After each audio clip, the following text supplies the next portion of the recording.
What's going on, guys? So today I want to share with you my personal experience with hitting a plateau, how I overcame it, and I want to share with you guys just some tips, hopefully that will inspire some of you. You got your weight loss going, you see the weight starting to come off, the scale starts to go down, and then you get to a point where it just stops moving. What happened for me was, first of all, let me just give you some information about me. So I'm 5'11". When I started at my heaviest, I was 265 pounds. If I had to take a guess, because I didn't do any professional measurements or anything like that, but just looking at my body and seeing how much fat I had on, I would probably guess I was probably around 35 to 40% body fat if I just had to take a guess roughly. I figured out what my calorie deficit needed to be using that calorie calculator, and I'll put another one of those, I'll put a link to that calorie calculator in the description. I was able to figure out what my calories were supposed to be, which for me at the time at 265, around 2,600 calories. So I put together the diet. The diet was working for about a good, I would say 2 to 3 months. And I was able to get down to about 240. And I noticed when I got to 240, the scale stopped moving. After doing more research on exactly what I needed to do, I found out that the calorie counting needs to continue, but you have to start reducing calories at a smaller amount as you go along the way. I had to reduce the calories by around 100 to 300 calories.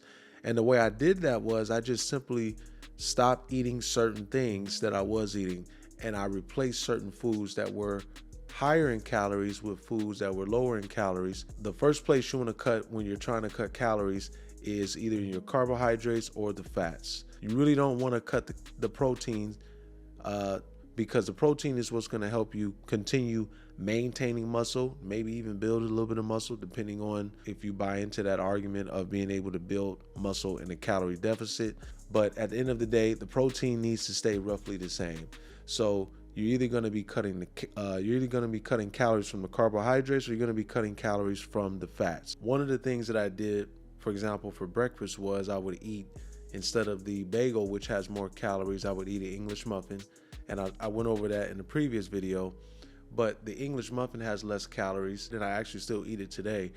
Changing the English muffin for the bagel is what basically got me roughly around 100 or so calories less for breakfast. And then for lunch, I would do simple things like if I was eating a rotisserie chicken, I would just remove the skin. The fat is in the skin, so I would just remove the skin off of the chicken breast that I was eating. So simple changes like that would actually give me more of a calorie deficit. The way that I think about this is kind of like you have to go in spurts. So you have to increase the intensity of what you're doing in spurts so that it continues to work.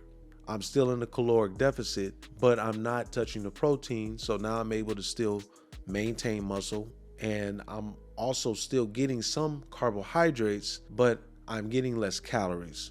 Because the name of the game when you're losing weight is you have to be in a caloric deficit, which I've talked about that in numerous times in other videos. So in addition to the reducing of the calories, I also started playing basketball. So now I'm able to get a little bit more of a calorie burn from the basketball in addition to the calorie deficit. And that is what got me going again with the fat loss. To sum it all up, I cut the calories a little bit and I increased my physical activity a little bit.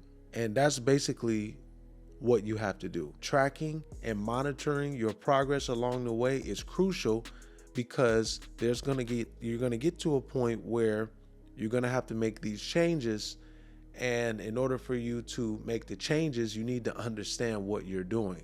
If you don't understand what you're doing, then you can't make the changes necessary to continue losing weight. The other part of my story is that I went through this period of calorie reduction pretty much from the winter of 2021 going into the fall of 2021. So we're talking about a good 8 to 10 months of dieting and cutting calories. When I got too close to the fall and winter months, I took a diet break. Let's say you get into this phase where you're cutting calories and you see some progress, and then you start cutting calories again to see more progress. At some point, psychologically, it begins to wear on you, and physically, it could even wear on you. And so at that point, it might just be time to take a break. Give yourself a break from dieting, both psychologically and physically, and then come back to it. And to be honest with you guys, that's exactly what I did this year. I was on a diet. I was able to get pretty lean going into the summer, and I stayed with that pretty much all throughout 2022. When the fall came around, I know it's the holidays coming. I know I'm going to have Christmas dinner. I'm going to have Thanksgiving dinner. I'm not going to be doing as much cardio, but I was consuming a little more calories. And so that does wonders for your psychology. It does wonders for your body. It does wonders for you in the gym because now you have more energy to work out. So that means you can push yourself harder. This is all a process, but ultimately, if I had to just sum it all up, the first thing I did when I hit the plateau was I started cutting calories by a little bit. So like I said, I started at 2,600 calories. 3 months into the diet, I hit a plateau. I cut the calories again by roughly 100 to 300 calories, doing some of those small changes. This process went on for about 8 to 10 months. When I got to the winter, I took a diet break. So by the end of the summer, I was at 220, took a diet break, came back to the diet again the following year, and I was able to lose another 30 pounds. So basically, cutting calories and diet breaks is what I did to continue the journey of fat loss. So with that being said, if any of you guys have any more questions, please leave them in the comments below. I'll be sure to answer them. Again, I appreciate all the support. I thank you guys for subscribing. It's a blessing to me that many of you have found value in the videos I'm producing, and I will be putting out more videos. Talk to you later.